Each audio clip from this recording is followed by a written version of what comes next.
सोचिए कि जीवन भर की जो गाड़ी कमाई है वो कोई चुरा लेता है।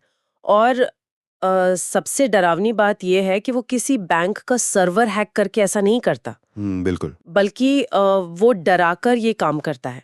मतलब इस हद तक कि इंसान खुद अपने हाथों से वो पे बटन दबा देता है और बस सेकंडों में पूरा अकाउंट खाली। जी। और ये आजकल बहुत आम हो गया है। एकदम। और अगर हम पिछले साल यानी 2025 के आंकड़े देखें तो लोगों ने डिजिटल फ्रॉड में लगभग 2000 करोड़ रुपए से ज्यादा गंवाए हैं। अरे बाप रे, ये बहुत बड़ा नंबर है ना?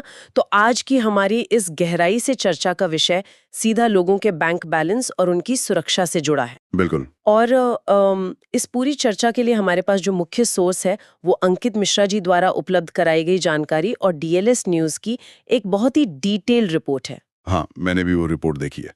बहुत ही गहराई से विश्लेषण किया गया उसमें। बिल्कुल।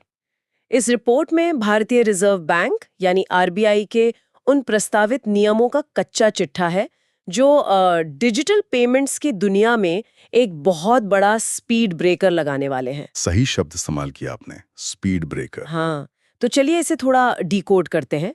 आरबीआई का सबसे बड़ा प्रस्ताव जो सामने आ रहा है वो ये है कि 10,000 रुपए से ऊपर के पहले ऑनलाइन पेमेंट पर अब 1 घंटे का होल्ड लगेगा। और देखिए, ये जो कदम है ना, ये पूरी तरह से उस धारणा को पलट देता है जिसे हम इतने सालों से सच मानते आए हैं। मतलब वो इंस्टेंट पेमेंट वाली बात। बिल्कुल। हमने डिजिटल पेमेंट्स को हमेशा इंस्टेंट यानी तुरंत होने वाली प्रक्रिया के तौर पे ही देखा है। मतलब एक क्लिक किया और पैसा ट्रांसफर हो गया। Fast life, fast payment. एकदम सही। लेकिन जब सिस्टम इंसान को सोचने का ही मौका ना दे, तो वो फ्रॉड करने वालों के लिए एक बहुत बड़ा हथियार बन जाता है। जालसाज इसी रफ्तार का फायदा उठाते हैं। तो अगर इसे हम रोजमर्रा की जिंदगी से जोड़ें तो ये किसी हाईवे पर लगे स्पीड ब्रेकर की तरह है। मतलब जब सड़क बहुत स्मूथ और सीधी होती है तो गाड़ियां बहुत तेज दौड़ती हैं। और एक्सीडेंट का खतरा भी उतना ही बढ़ जाता है। बिल्कुल। उस खतरे को कम करने के लिए आपको रफ्तार धीमी करनी ही पड़ती है। तो आरबीआई भी शायद इसी गलत ट्रांजैक्शन वाले एक्सीडेंट को रोकने के लिए ये 1 घंटे का ब्रेक लगा रहा है। एकदम सटीक उदाहरण है ये। पर मेरे मन में एक सवाल है, 1 घंटा ही क्यों? मतलब फ्रॉड तो 2 मिनट में हो जाता है। इस 1 घंटे के होल्ड से आखिर क्या बदलने वाला है? देखिए, यहीं पर सारा मनोविज्ञान का खेल शुरू होता है। अगर हम आज के समय के सबसे खतरनाक फ्रॉड को देखें, जैसे कि डिजिटल अरेस्ट। ओहो, वो तो आजकल बहुत चल रहा है। बहुत ज्यादा। तो उसका काम करने का जो तरीका है, वो पूरी तरह से पैनिक या दहशत पैदा करने पर टिका है। जालसाज कोई कोडिंग या हैकिंग नहीं कर रहे हैं बैठकर। तो वो क्या कर रहे हैं? वो सीधे इंसान के दिमाग को हैक कर रहे हैं। मतलब एक फोन आता है, सामने वाला खुद को सीबीआई या कस्टम अधिकारी बताता है। बैकग्राउंड में बकायदा पुलिस सायरन या वायरलेस सेट की आवाजें आ रही होती हैं। हाँ, माहौल पूरा असली बना देते हैं। बिल्कुल। वो कहते हैं कि आपके नाम से कोई पार्सल पकड़ा गया है जिसमें कोई गैर कानूनी सामान है, और अगर तुरंत एक सिक्योरिटी डिपॉजिट नहीं भेजा तो बस 15 मिनट में पुलिस गिरफ्तार करने पहुंच रही है। अरे बाप रे! मतलब वो इंसान को इस हद तक डरा देते हैं कि उसका जो लॉजिक है, उसकी सोचने समझने की जो शक्ति है, वो पूरी तरह से काम करना बंद कर देती है। एकदम सही कहा। उस पैनिक में इंसान सिर्फ और सिर्फ उस डर से बाहर निकलने का रास्ता खोजता है। और वो रास्ता उन्हें पेमेंट करने में दिखता है। हाँ, और जालसाज की पूरी सफलता इसी बात पर टिकी है कि शिकार बिना सोचे तुरंत पैसे ट्रांसफर कर दें। एक बार पैसा गया तो उनके अकाउंट से होते हुए वो मिनटों में दर्जनों और अकाउंट्स में बढ़ जाता है। मतलब पैसे को ट्रैक करना नामुमकिन हो जाता है। बिल्कुल। लेकिन अब इस 1 घंटे के नियम की वजह से पूरा परिदृश्य ही बदल जाएगा। अच्छा, वो कैसे?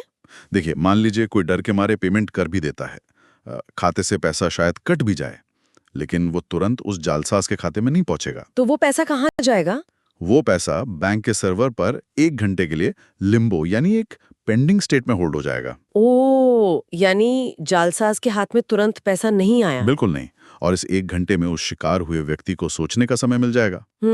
मतलब जैसे ही फोन कटेगा, शायद वो पैनिक से थोड़ा बाहर आए, वो अपने किसी दोस्त या परिवार वाले से बात करे। हाँ, और फिर उसे शायद समझ आए कि असली पुलिस इस तरह से फोन पर पैसे नहीं मांगती। सही बात है।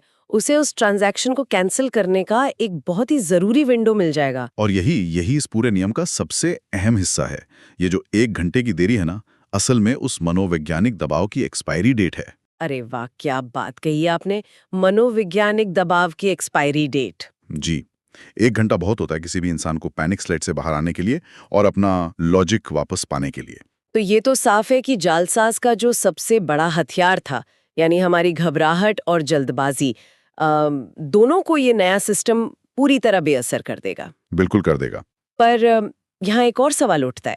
जब मैं अंकित मिश्रा जी द्वारा दी गई इस रिपोर्ट को पढ़ रही थी, तो मुझे लगा कि आरबीआई ने ये 10,000 रुपए का ही आंकड़ा क्यों चुना? ये एक बहुत ही दिलचस्प सवाल है। है ना? मतलब फ्रॉड तो 500 रुपए का भी होता है और लोग 2,000 रुपए के लिए भी ठगे जाते हैं। क्या ये 10,000 रुपए कोई रैंडम नंबर है जो बस किसी मीटिंग में बैठकर तय कर लिया गया? देखिए, अगर हम डेटा को देखें तो तस्वीर एकदम साफ हो जाती है। ये बिल्कुल भी कोई रैंडम नंबर नहीं है। अच्छा। तो इसके पीछे क्या लॉजिक है? जैसा कि हमने शुरू में जिक्र किया, डीएलएस न्यूज की रिपोर्ट के हिसाब से पिछले साल 2025 में डिजिटल फ्रॉड का कुल नुकसान 2,000 करोड़ रुपए से ज्यादा का था। हाँ, बहुत बड़ा अमाउंट है ये। तो जब आरबीआई ने इन लाखों फ्रॉड के मामलों का विश्लेषण किया, तो एक बहुत ही चौंकाने वाला पैटर्न सामने आया। वो पैटर्न क्या था? अगर आप कुल फ्रॉड केस की संख्या गिने, मतलब मान लीजिए कुल 100 फ्रॉड हुए, तो उनमें से आधे से ज्यादा केस 10,000 रुपए से कम के होते हैं। अच्छा। जी, 10,000 रुपए से ऊपर के जो ट्रांजैक्शंस हैं, वो कुल मामलों का सिर्फ 45% हिस्सा ही हैं। इसका मतलब तो ये हुआ कि ज्यादातर फ्रॉड छोटे अमाउंट के ही होते हैं। फिर तो ये नियम 100 या 500 रुपए पर भी लगना चाहिए था, है ना? ऊपर से देखने पर ऐसा ही लगता है, लेकिन यहाँ हमें वॉल्यूम और वैल्यू का अंतर समझना होगा। मतलब? मामलों की संख्या और पैसे की रकम। बिल्कुल। वॉल्यूम यानी कितने फ्रॉड हुए और वैल्यू यानी कुल कितना पैसा उड़ाया गया। भले ही 10,000 रुपए से ऊपर के मामले संख्या में सिर्फ 45% हैं, लेकिन क्या? लेकिन उन 45% मामलों में जो लूटी गई कुल रकम है ना, वो पूरे 2,000 करोड़ का 98% हिस्सा है। अरे बाप रे, 98%? जी हाँ। मतलब जो छोटे फ्रॉड हैं, जो संख्या में 55% है, उनमें सिर्फ 2% पैसा ही इन्वॉल्व है। एकदम सटीक। छोटे फ्रॉड जैसे किसी ने 500 रुपए का कैशबैक बोलकर ठग लिया, ये संख्या में बहुत ज्यादा हैं, पर इनसे किसी की जिंदगी तबाह नहीं होती। हाँ, इंसान थोड़ा परेशान होता है पर कंगाल नहीं होता। सही कहा। लेकिन जो जीवन भर की कमाई लुटती है, जो लाखों रुपए के डिजिटल अरेस्ट वाले स्कैम होते हैं, वो सभी इस 45% वाले ब्रैकेट में ही आते हैं। ओ, अब समझ में आया। तो अगर आरबीआई सिर्फ इन बड़े पेमेंट्स को टारगेट करके उन पे 1 घंटे का ब्रेक लगाता है, तो वो सिस्टम को बिना ज्यादा धीमा किए 98% पैसे को सुरक्षित कर लेता है। बिल्कुल। ये पूरी तरह से डेटा ड्रिवन और बहुत ही टारगेटेड अप्रोच है। ये तो वाकई एक सर्जिकल स्ट्राइक की तरह लग रहा है, जहां पूरी समस्या को नहीं बल्कि उसके सबसे घातक हिस्से को ही निशाना बनाया गया है। जी, बिल्कुल ऐसा ही है। लेकिन चलिए 1 मिनट के लिए इसे एक आम इंसान के नजरिए से देखते हैं। हाँ, बताइए। मान लीजिए मुझे एक इलेक्ट्रॉनिक शोरूम से 45,000 रुपए का नया टीवी खरीदना है। मैं पेमेंट के लिए अपना फोन निकालती हूँ, क्यूआर कोड स्कैन करती हूँ। अब अगर मेरे उस 45,000 के पेमेंट पर 1 घंटे का होल्ड लग गया, तो मैं क्या करूंगी? क्या मुझे टीवी लेकर जाने के लिए उस दुकान पर 1 घंटे तक इंतजार करना पड़ेगा? तो ये तो बड़ा अजीब हो जाएगा। बिल्कुल। दुकानदार तो मुझे सामान नहीं देगा जब तक उसके खाते में पैसे ना आए। इस तरह तो डिजिटल पेमेंट की जो सबसे बड़ी खूबी थी, यानी उसकी सुविधा, वही खत्म हो जाएगी। लोग तो वापस कैश लेकर घूमने लगेंगे। बिल्कुल। देखिए, ये बहुत ही प्रैक्टिकल चिंता है और कोई भी नई पॉलिसी तब तक सफल नहीं हो सकती जब तक वो आम आदमी के रोजमर्रा के कामों में बाधा न बने। तो इसका क्या समाधान निकाला गया है? इसी वजह से रिपोर्ट में एक बहुत ही महत्वपूर्ण फीचर का जिक्र किया गया है, जिसे व्हाइट लिस्टिंग कहा जा रहा है। White listing? तो ये व्हाइट लिस्टिंग इस टीवी वाले सिनेरियो में कैसे काम करेगी? व्हाइट लिस्टिंग का सीधा सा मतलब है कि आप अपने बैंक या ऐप को पहले ही बता देते हैं कि ये व्यक्ति या ये दुकानदार मेरा भरोसेमंद है। अच्छा, जैसे हम मोबाइल में कॉन्टैक्ट सेव करते हैं? कुछ वैसा ही। मान लीजिए आप एक किराना दुकान से हर महीने 15,000 रुपए का राशन लेते हैं। आप उस दुकानदार की यूपीआई आईडी को अपने ऐप में व्हाइट लिस्ट कर सकते हैं। समझी। एक बार जब कोई अकाउंट आपकी व्हाइट लिस्ट में जुड़ जाता है, तो उस पर ये 1 घंटे की देरी वाला नियम लागू ही नहीं होगा। मतलब व्हाइट लिस्टेड लोगों को पैसा तुरंत चला जाएगा बिना किसी होल्ड के। बिल्कुल। लेकिन ये टीवी वाली दुकान पे तो मैं पहली बार गई हूँ ना, वो तो मेरी व्हाइट लिस्ट में नहीं है। फिर क्या होगा? इसके 2 पहलू हैं। पहला तो ये कि आरबीआई मर्चेंट अकाउंट्स यानी दुकानदारों के जो बिजनेस अकाउंट्स होते हैं और जो पर्सनल अकाउंट्स होते हैं उनके बीच फर्क करेगा। अच्छा, तो दोनों के नियम अलग होंगे। जी, जो बड़े और प्रमाणित मर्चेंट हैं जिनका प्रॉपर केवाईसी हुआ है उनके क्यूआर कोड्स पर शायद ये 1 घंटे का होल्ड बाय डिफॉल्ट ना लगे। ओह, ये तो बहुत अच्छी बात है। और दूसरा पहलू ये है कि अगर आप किसी नए व्यक्ति को पहली बार कोई बड़ा अमाउंट भेज रहे हैं तो आप उसे उसी वक्त इंस्टेंट वाइट लिस्ट कर सकते हैं। उसी वक्त? जी, वो कैसे? इसमें हो सकता है ऐप आपसे एक अतिरिक्त ओटीपी या फिर आपका फेस वेरिफिकेशन मांगे। एक बार वो ऑथेंटिकेट हो गया तो आपका पेमेंट तुरंत हो जाएगा। ये समझ में आता है। मतलब फ्रिक्शन वहां है जहां अनजान या संदिग्ध खाते में पैसा जा रहा है। लेकिन जहां केवाईसी मजबूत है या जो आपके नियमित लेनदेन का हिस्सा है, वहां प्रक्रिया स्मूथ ही रहेगी। बिल्कुल सही पकड़ा आपने। चलिए अब बात करते हैं उन लोगों की जिनके लिए ये वाइट लिस्टिंग या फेस वेरिफिकेशन जैसी चीजें खुद एक बहुत बड़ी उलझन है। मैं बात कर रही हूँ हमारे सीनियर सिटीजन्स की। हाँ, ये बहुत ही संवेदनशील मुद्दा है। हम सभी जानते हैं कि 70 या 75 साल के बुजुर्ग स्मार्टफोन तो इस्तेमाल कर लेते हैं, लेकिन उन्हें ऐप्स की गहरी सेटिंग्स नहीं पता होती। और जालसाज भी इस बात को बहुत अच्छे से जानते हैं। बिल्कुल, इसीलिए सबसे ज्यादा ठगी आजकल बुजुर्गों के साथ ही हो रही है। सही कहा। तो अंकित मिश्रा जी की जो सोर्स रिपोर्ट है उसमें बुजुर्गों के लिए एक अलग ही प्रावधान बताया गया है। जी, और ये पूरे प्रस्ताव का सबसे जरूरी हिस्सा है।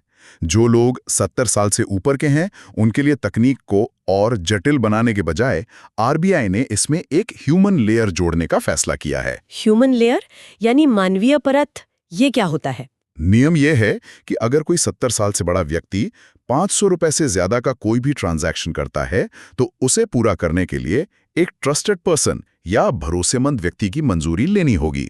अच्छा, तो ये काम कैसे करेगा? मान लीजिए मेरे पिता 75 साल के हैं और उन्हें किसी को 2000 रुपए भेजने हैं। क्या वो मुझे फोन करके पूछेंगे कि बेटा मैं पैसे भेज दूं? तकनीकी रूप से जब आपके पिता पेमेंट इनिशिएट करेंगे तो उनके ऐप पर पेमेंट तुरंत प्रोसेस नहीं होगा। तो क्या होगा? इसके बजाय आपने जिसे भी उनका ट्रस्टेड पर्सन सेट किया होगा, मान लीजिए आप खुद, तो आपके यूपीआई ऐप पर एक पॉपअप या नोटिफिकेशन आएगा। ओह, मेरे फोन पर नोटिफिकेशन आएगा? जी, उसमें लिखा होगा कि आपके पिता के अकाउंट से फलां व्यक्ति को 2000 रुपए भेजे जा रहे हैं। क्या आप इसे अप्रूव करते हैं? जब तक आप अपने फोन से उसे यस या अप्रूव नहीं करेंगी, पैसा उनके खाते से कटेगा ही नहीं। अरे वाह, ये तो एक तरह का डेलीगेटेड 2 फैक्टर ऑथेंटिकेशन हो गया, जहां दूसरा फैक्टर कोई बोरिंग सा ओटीपी नहीं बल्कि एक जीता जागता इंसान है। बिल्कुल, और इंसान से बेहतर फ्रॉड डिटेक्टर कोई नहीं हो सकता। लेकिन यहाँ मुझे एक बहुत बड़ा लूप होल नजर आ रहा है। वो क्या? मान लीजिए रात के 2 बज रहे हैं, मेरे पिता को किसी अस्पताल में या किसी मेडिकल इमरजेंसी में तुरंत 5000 रुपए का पेमेंट करना है और मैं गहरी नींद में हूँ, मेरा फोन साइलेंट पे है, मैं अप्रूव नहीं कर पाई, तो क्या उनका पेमेंट वहां अटक जाएगा? ऐसी स्थिति में तो ये सुरक्षा लेयर सच में जानलेवा साबित हो सकती है। देखिए, ये एक बहुत ही क्रिटिकल एज केस है और जब भी नीतियां बनती हैं तो ऐसे ही परिदृश्यों पर सबसे ज्यादा बहस होती है। तो इसका कोई हल है रिपोर्ट में? हालांकि रिपोर्ट में हर बारीक तकनीकी नियम अभी पूरी तरह से बाहर नहीं आया है, लेकिन बैंकिंग सिस्टम्स ऐसी स्थितियों के लिए हमेशा एक ओवरराइड या इमरजेंसी एक्सेप्शन रखते हैं। अच्छा, वो कैसे काम करता है? जैसे अगर पैसा किसी सर्टिफाइड अस्पताल या फार्मेसी के मर्चेंट अकाउंट में जा रहा है तो उस पर इस ट्रस्टेड पर्सन की मंजूरी की शायद जरूरत ही ना पड़े। ये लॉजिकल लगता है। या फिर एक टाइमर हो सकता है कि अगर 15 मिनट तक ट्रस्टेड पर्सन ने कोई जवाब नहीं दिया तो बुजुर्ग व्यक्ति खुद एक अतिरिक्त बायोमेट्रिक ऑथेंटिकेशन या वॉइस कॉल के जरिए उसे बाईपास कर सके। मतलब रास्ता पूरी तरह से बंद नहीं होगा? बिल्कुल नहीं। इसका मुख्य मकसद बुजुर्गों को उन जालसाजों से बचाना है जो फोन पर डराकर पैसे ऐंठते हैं, ना कि उन्हें किसी मेडिकल इमरजेंसी में फंसाना। ये बात सही है। मतलब इस ह्यूमन लेयर का डिजाइन ऐसा होना चाहिए जो सुरक्षा दे पर बेड़ियों का काम बिल्कुल ना करे। एकदम सही बात। अब इस पूरी प्रक्रिया में हमने देखा कि कैसे एक इंडिविजुअल पेमेंट को रोका जा सकता है।